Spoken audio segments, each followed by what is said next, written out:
बुद्धि का चमत्कार। एक बार किसी राजा के दो मंत्रियों में वाद विवाद हो गया। एक कहता था कि धन की प्राप्ति व्यापार से होती है। दूसरा कहता था व्यापार से नहीं, बुद्धि से धन प्राप्त किया जा सकता है। इस बात पे कई दिनों तक उनका वाद विवाद चलता रहा और एक दिन आपस में हाथापाई हो गई। जाहिर है कि दोनों को दरबार में हाजिर होना पड़ा। राजा को जब उनके झगड़े के बारे में पता चला तो राजा ने उस मंत्री को अपने पास बुलाया जो व्यापार से धन की प्राप्ति मानता था और बोले, जितना धन तुम्हें चाहिए वह खजाने में से ले लो और इस बात को सिद्ध कर दिखाओ कि व्यापार से धन की प्राप्ति होती है।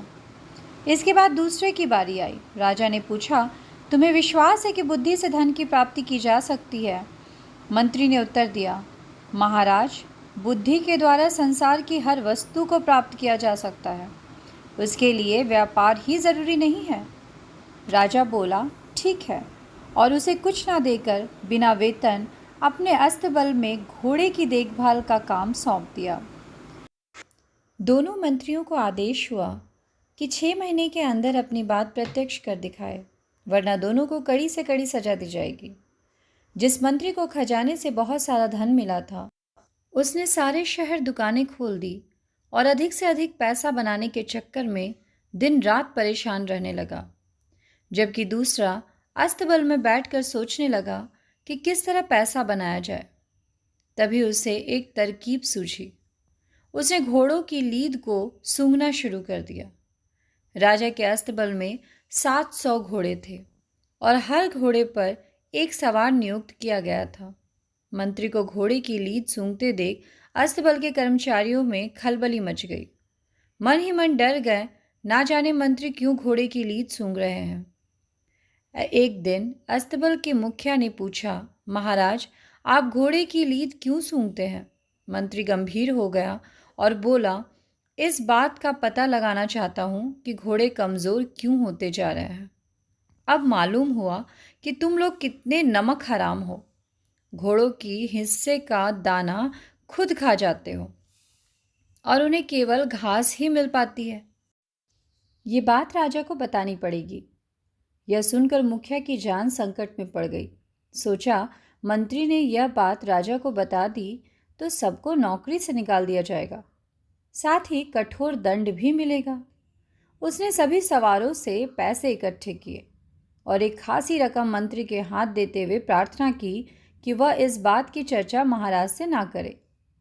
कुछ ही दिन के अंदर मंत्री ने हजारों रुपए लाकर राजा के सामने रखा। मंत्री का यह कमाल देखकर राजा को आश्चर्य हुआ। राजा ने उसे अस्तबल से हटाकर समुद्र की लहरें गिनने में लगा दिया। अब मंत्री जी सुबह से शाम तक समुद्र के किनारे बैठने लगे, जैसे सचमुच लहरों को गिन रहे हो। एक दिन जहाज़ों के कप्तान ने मंत्री जी को समुद्र के किनारे बैठे देख लिया। वह मंत्री जी के पास आया और वहां बैठने का कारण पूछा। मंत्री जी बोले, कई बातें ऐसी हैं जो सबको नहीं बताई जाती। यह समझ लो कि महाराज ने लहरें गिनने का काम मुझे सौंपा है, लेकिन तुम्हारे जहाज़ों के आने जाने से लहरें टूट जाती हैं और राजा की आज्ञा का पालन नहीं हो पा रहा है। यह सुनकर कप्तान डर गया। कहीं मंत्री जी ने राजा से शिकायत कर दी तो मुसीबत खड़ी हो जाएगी। यह सोचकर उसने अपने मल्लाहों से बहुत सारा धन इकट्ठा किया और मंत्री के हवाले करते हुए बोला कि महाराज से इस बात का जिक्र ना करें। मंत्री मन ही मन प्रसन्न हुआ। अगले दिन उसने बहुत सारा धन लाकर राजा के सामने रखा तो राजा चकित रह गए और सोचने लगे, अब क्या किया जाए।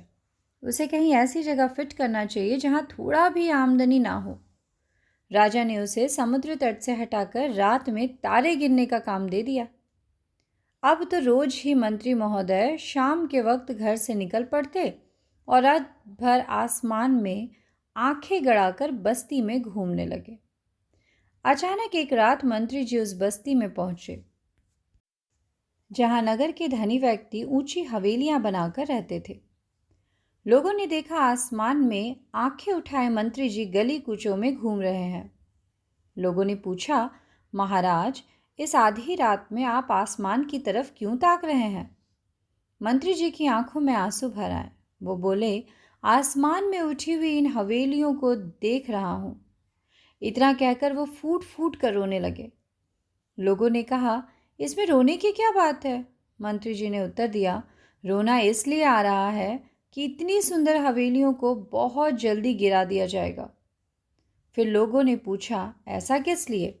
पूछने पर मंत्री जी ने बताया कि महाराज ने मुझे तारे गिनने का काम दिया है और तुम्हारी इन ऊंची हवेलियों के कारण मुझे इस काम में असुविधा हो रही है, इसलिए इसे गिराना पड़ेगा।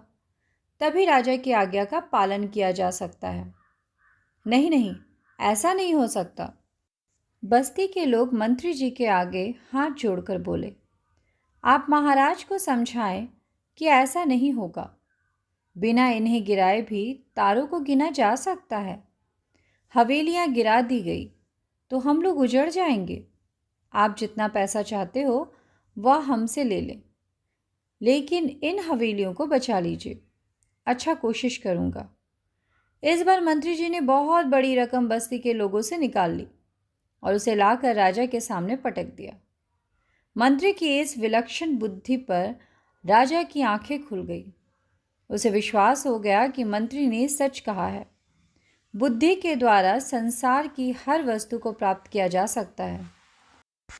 6 महीने के अंदर मंत्री ने अपनी बात को प्रत्यक्ष कर दिखाया। इससे राजा बहुत प्रसन्न हुआ और उसे अपने दरबार का मुख्य मंत्री बना दिया। तो दोस्तों, अगर आपको ये कहानी अच्छी लगी हो तो इस कहानी को लाइक करें, ज़्यादा से ज़्यादा शेयर करें और हाँ, मेरे चैनल को सब्सक्राइब करना बिल्कुल ना भूलें। धन्यवाद।